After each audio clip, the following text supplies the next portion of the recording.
So magandang araw, welcome back to my YouTube channel, Ari Glass, mga please, Pabi.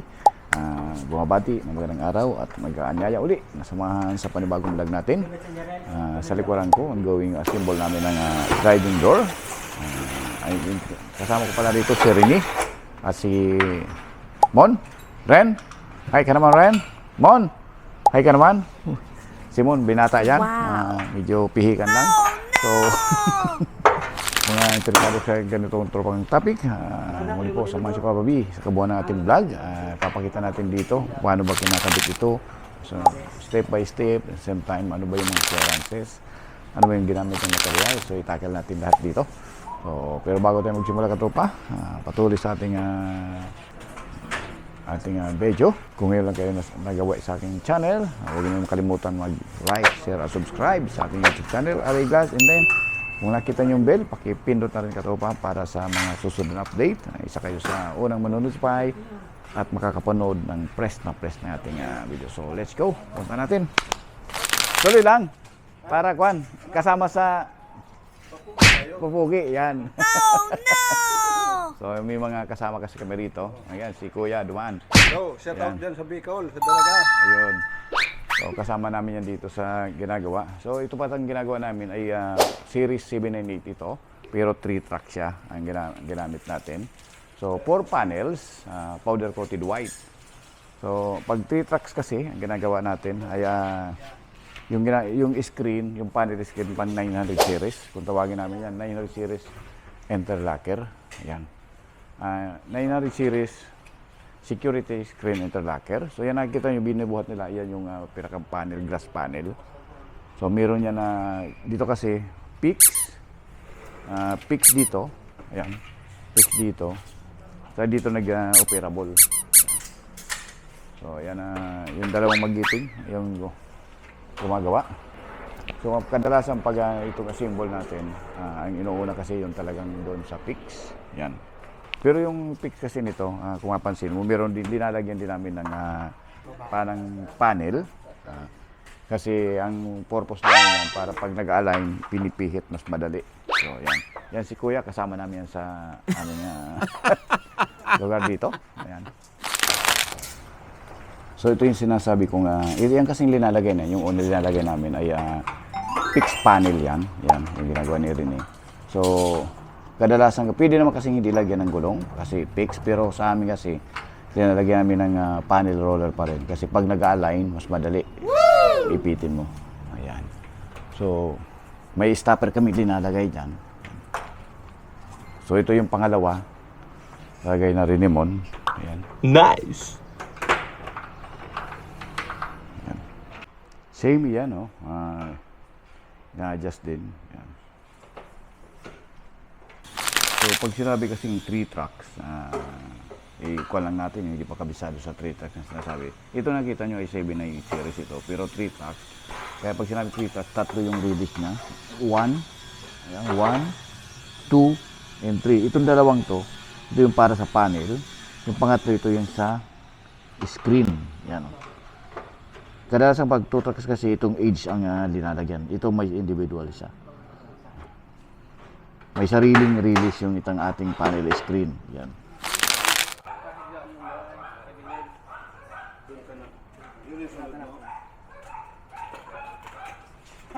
So after na mailagay na namin yung fixed panel, ito naman yung operable panel. Ito yung nag-slide. Yun, so nabaliktad yung ating unang attempt. Yan.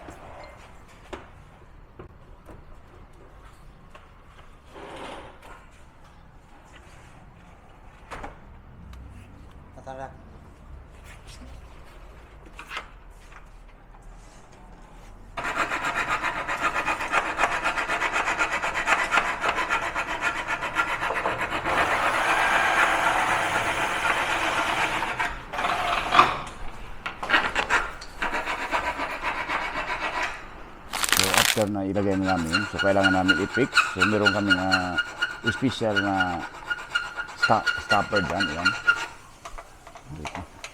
Nasiko ako ni Mon.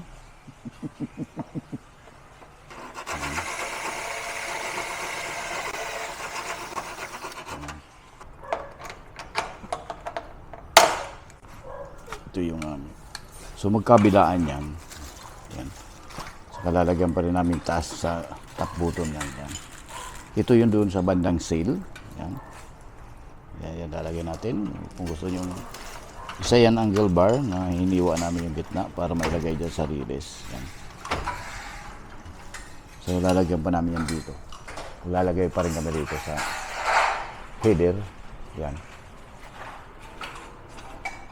Yung sa header din sa kabila.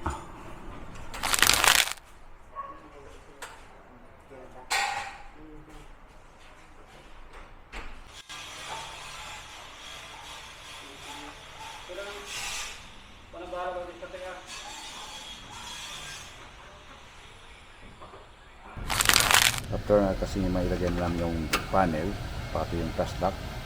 Kasawa kasi niya dito kung tawagin namin yung taper.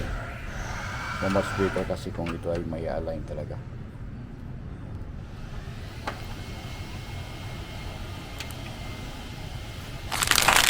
So kailangan namin i-function test.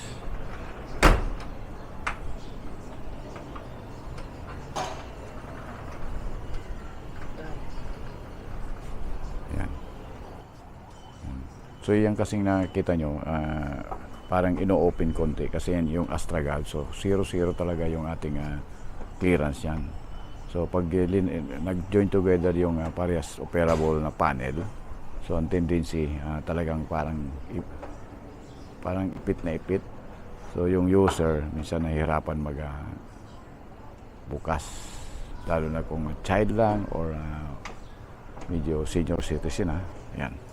So kailangan namin parang i-trim bukas, something na may open konti. Parang may oversize. Yan. So isang technique yan. Pag hindi ganun sumasabit, may problema sa caper yan. Tinitrim yung gilagid. Caper na yan, pag linalak na, minsan masikip. Yan. Yun. Ayan, okay na. So next ay ilalagay na namin yung cam handle. Yan. Kabilaan kasi yan. Yan.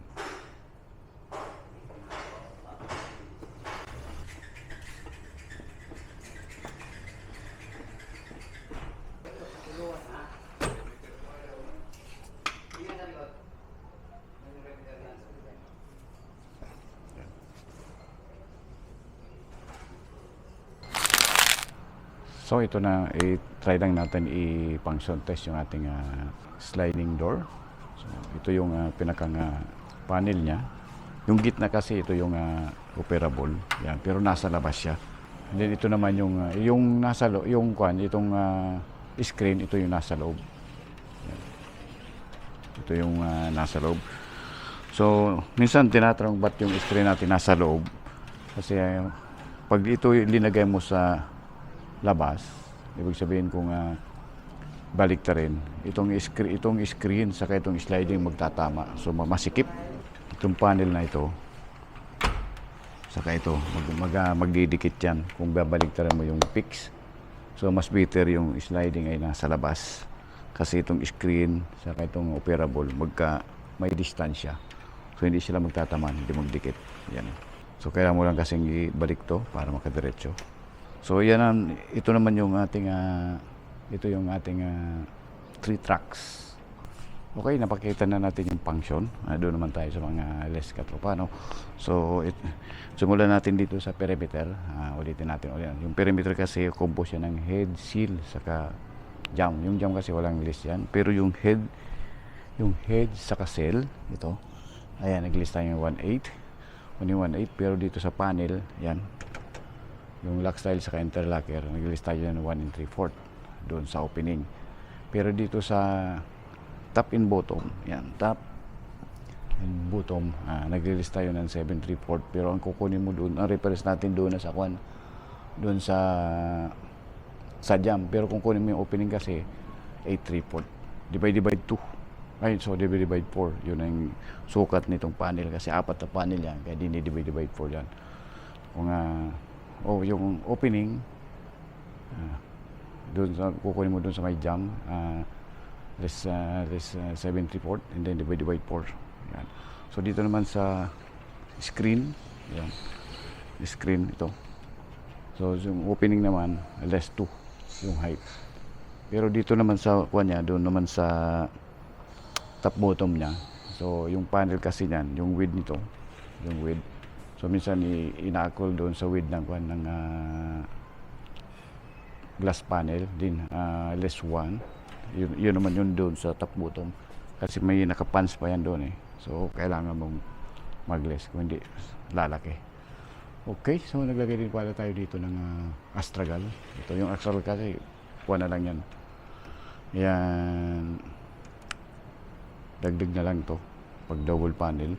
Din dito naglagay ka tayo dito angle bar na dalawa, pinaghalo, pinagtama.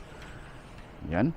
Then dito naman sa glass, ito glass, simula yung do edge ng edge, plus 1/2.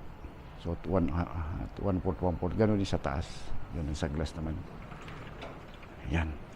So yung ginamit pala natin screen dito ay screen mesh. Yan. So, ito yung pinaka-operable.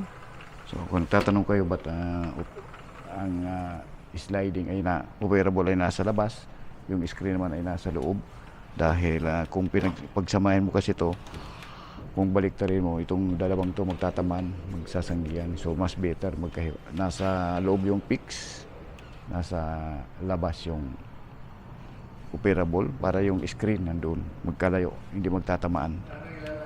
Yan. Yan.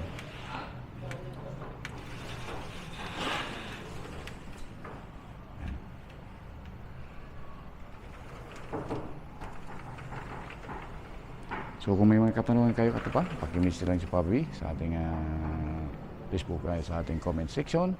Pakitawagan na lang sa 0998-541-3688. At kung naghahanap din kayo dito ng ganitong design na gusto niyo magpagawa sa amin, pakikontak na lang o paki-call na lang kami.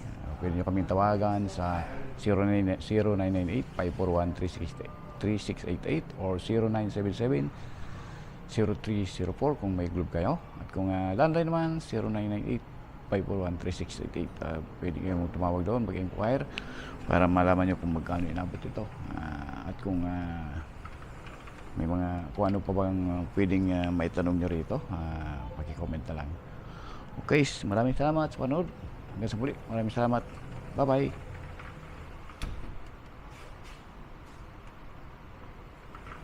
Even when you feel low, you can still go. Even when you feel slow, you can still go. Even when there's no hope, you can still go. I never answer to no, man, I still go.